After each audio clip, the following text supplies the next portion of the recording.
So Iran's foreign minister firing back at the U.S. after the Trump administration reimposed these sanctions. The president calling on other countries not to buy Iranian oil, but our next guest is giving the president a lot of credit for these tough new actions. We're joined today by former Connecticut Senator and Chairman for United Against Nuclear Iran, Joe Lieberman. It's good to see you again, sir. You too, Bill. How's life on the other side? Life is good. You know, I loved my 24 years in the Senate, although it got kind of frustrating at the end. It was hard to get anything done, but this is a great chapter, too. Well, you look good. Feel good, I think he looks better, actually. It looks good. You know, once you get outside the swamp, right? And it's great to have you in studio this morning, and you have seen this president moving forward firmly on Iran. First of all, how do you look on at the president's policy here? Well, I totally agree with it, and I'm very grateful for it. I mean, as Bill said, I'm here as chair of a group called United Against Nuclear Iran, a bipartisan group focused really on trying to convince businesses as Congress, including led by people like me, and Republicans and Democrats adopted sanctions, economic pressure on Iran. UANI, United Against Nuclear Iran, put pressure on businesses to stay out of Iran, saying it was risky business and it was wrong to deal with this extremist regime.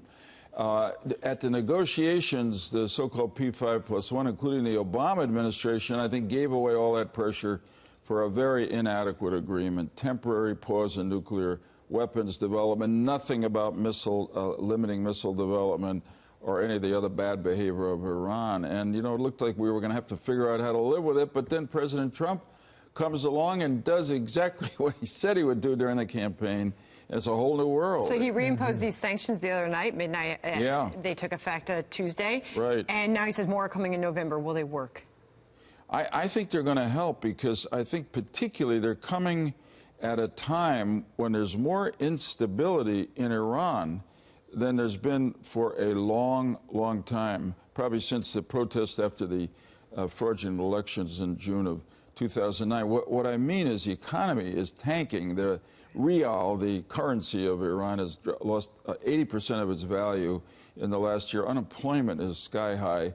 Almost every day, somewhere in Iran, there's a protest to the government. And it's mostly about the economy, about corruption in the government, about extremism in the government. And some of it, interestingly, is we don't want to be in Lebanon. We don't want to be in Gaza. We want our money to be spent here in Iran on That's us. what the Iranians are saying. That's what the Iranian people are saying. So these sanctions from President Trump, the administration will squeeze the Iranians more, and I think maybe force the government to come back and negotiate a better nuclear agreement, or may lead to a new Iranian revolution. Let me touch on that, because we really don't know what's behind door number two. Right. Just a couple business matters here. Here's the latest tweet from the president on this. On screen, he says the Iran sanctions officially been cast, he writes.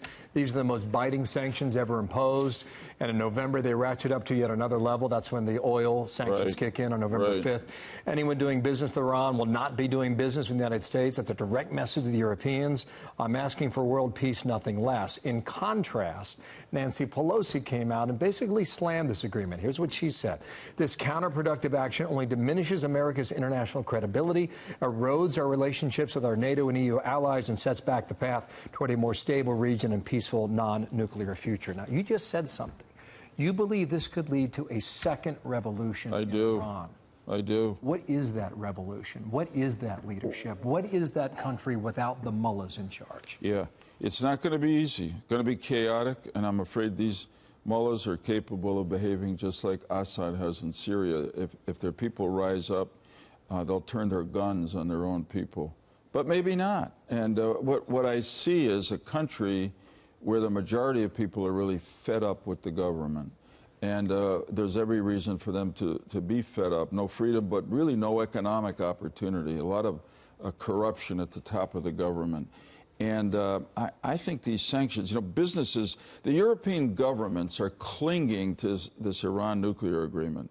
Their businesses are not, because the direct challenge that President Trump issued is exactly what they're thinking about in the boardrooms in Europe, which is, do you want to do, the EU has something like $16 billion of annual trade back and forth with Iran. The EU has well over $1 trillion of trade back and forth with the U.S. We're going to go to North Korea in a moment here, but yes or no, when John Bolton comes on TV and says we're not interested in regime change, are they of a different name, however, interested in changing that regime? Well, I hope so. I mean, this has to start from the people of Iran up, but we have to try to, if that happens, I think it's in our interest to help them. But listen, the government has an opportunity to negotiate reasonably, and I think the only way this group of extremists will really negotiate to end their nuclear program and stop all the other bad behavior is if they think it's the only choice they have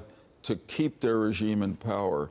And they may be coming close to that moment because of the pressure economically. When you talk about our European allies, though, Mike Pompeo, the Secretary of State, making it very clear in this tweet today, saying the regime in Iran is at odds with world peace. We urge our allies and partners to join the U.S. and deny Iran's leadership the funds to oppress the Iranian people and to foment terrorism around the world. That being said, last night the president had this meeting with business leaders at his golf club in Bedminster. When speaking, he seemed to be taking a bit of a victory lap when it comes to his policies on North Korea in that meeting in Singapore with Kim Jong-un. Watch this. Somebody said, well, wait a minute, why isn't it moving fast? They've been working on this thing for 40 years. I left 3 months ago. We got our hostages back. There's no more missiles flying over Japan. There's no rockets going up. There's no nuclear testing. And it's sort of difficult to hear him, but he was joking about how things are moving so fast with North Korea. We've got our hostages back. There's no more missiles flying over Japan. There's no more rockets going up. There's no nuclear testing. Is this president making more progress on North Korea? Well, he's making more progress than his last couple of predecessors have, but not as much as there's not as much change in behavior by the North Koreans as we need. They sent back those prisoners. We appreciate that. They haven't shot missiles over Japan or South Korea.